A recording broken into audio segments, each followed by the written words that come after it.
Brendan Steele defends, Phil Mickelson comes close, Tony Finau uses a backboard, Rory McIlroy wraps up his year, and more in this week's edition of Monday Scramble. Brendan Steele went back-to-back at the Safeway Open, but it was Phil Mickelson who injected some excitement into what was an otherwise sleepy opening to the PGA Tour season. Lefty pulled within a shot of the lead heading into the final 2 holes before eventually finishing in a tie for third, his best finish on tour in 15 months. But the close call validated what he had said a day earlier: "I'm going to win soon. It's a matter of time."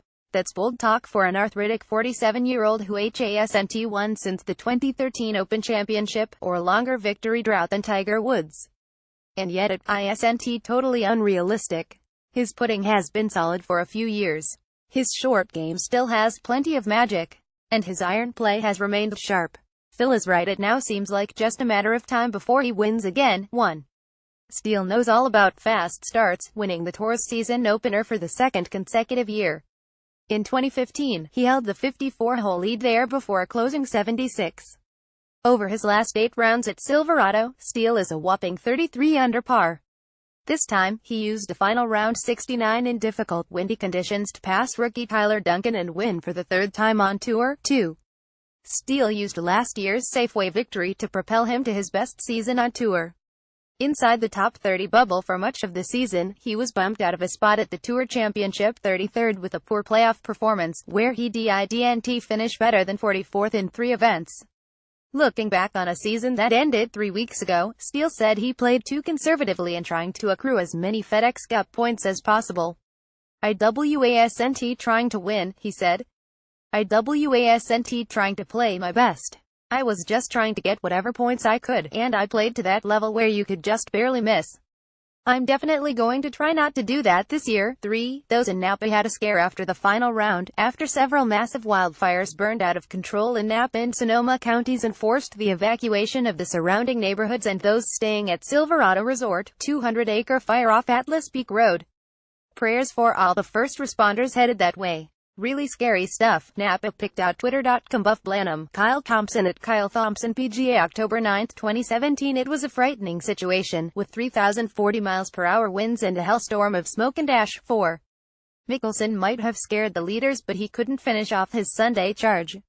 Trailing by 1 heading into the final 2 holes, a short par 4 and a reachable par 5, Mickelson hit his iron tee shot into the left rough, where he was blocked out by a tall tree. His approach shot expired in the greenside bunker, and he failed to get up and down, missing an 8-footer, the kind of sloppy, unforced error he's made too many times over the past 4+ years. Mickelson rebounded with a birdie on the home hole, but his chance to win was gone. 5. That said, it was remarkable that Mickelson even had a shot, what with his putrid driving performance last week at Silverado. For the week, he hit only 15 of 56 fairways, tied for the worst in the field. At least he kept his sense of humor about it. After finally finding the fairway on the 16th hole, he turned to the gallery and joked, "Let's take a moment to admire the fact I just hit a fairway." 6. The reigning Player of the Year unwittingly thrust himself into a debate about player integrity Sunday night. During the final round, Tony Finau, who was only 2 shots off the lead, used playing partner Jason Kokrak's ball as a backstop as he played a difficult bunker shot from a plugged lie. With no chance to get it close, even Finau admitted that his ball would have scurried well past the cup. He played his shot before Kokrak, who had chipped from 30 yards away, marked his ball. "It was a bonus to hit his ball," Finau said afterward. "I used the rules to my advantage, I guess." But it was seen by many as the latest example of tour players who are more interested in being chummy with each other than protecting the field. Yes, it required incredible accuracy to hit Kokrak's ball, but not everyone who played from that bunker last week had the benefit of a ball sitting 2 feet from the cup.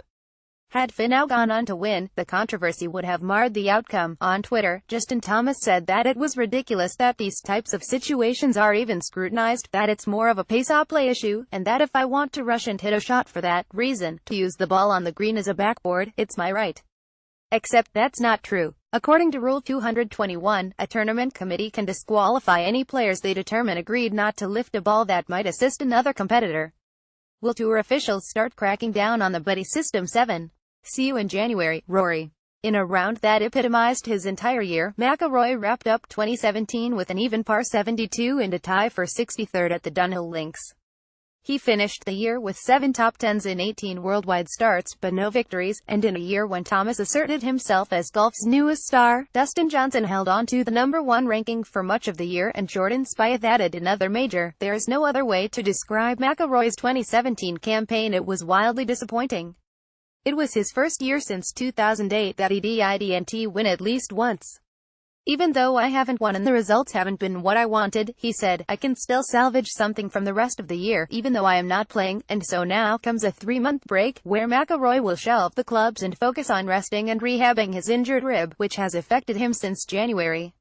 Was that the only reason for his relative struggles this year? Of course not. He was one of the worst wedge players on tour last season, ranking 190th in approaches from 125,150 yards, and he was the 140th putter.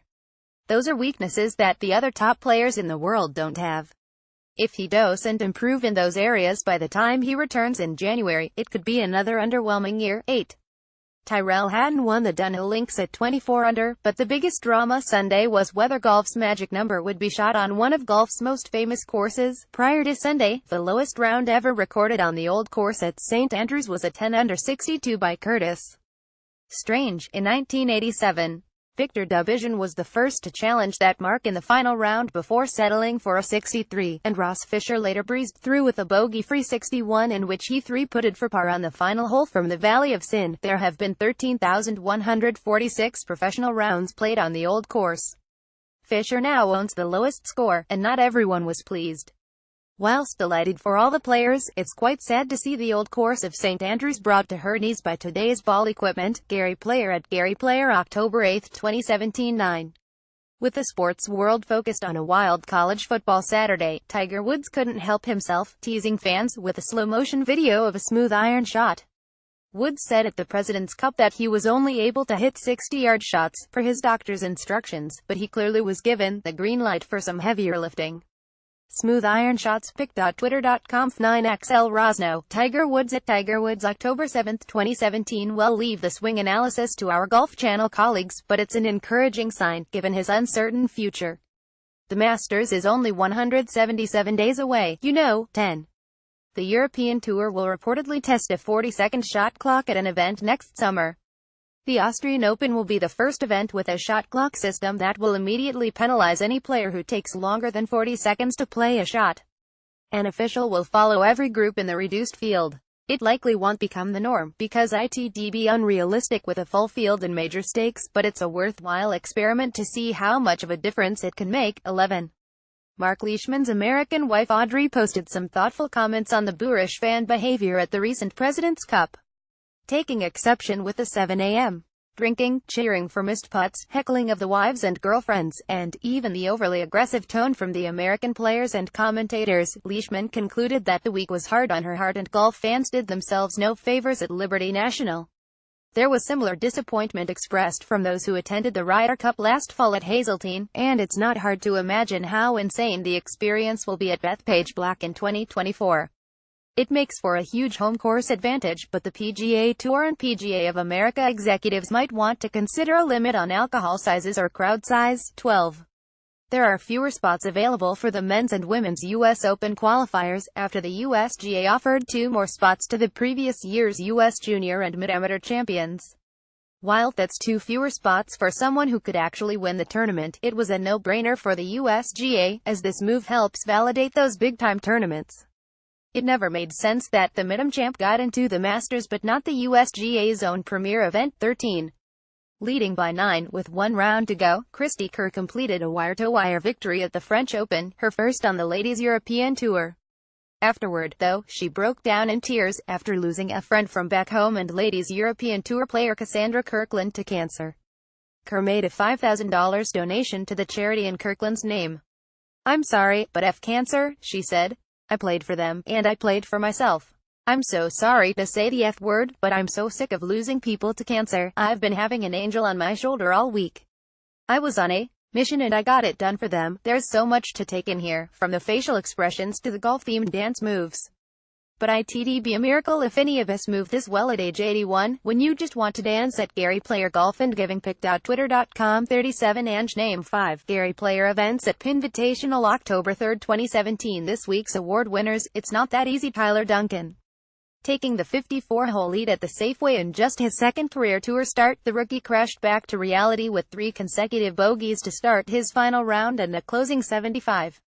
The tie for 5th was still a good start in helping him try and keep his card for next season. Easy to root for AJ McInerney.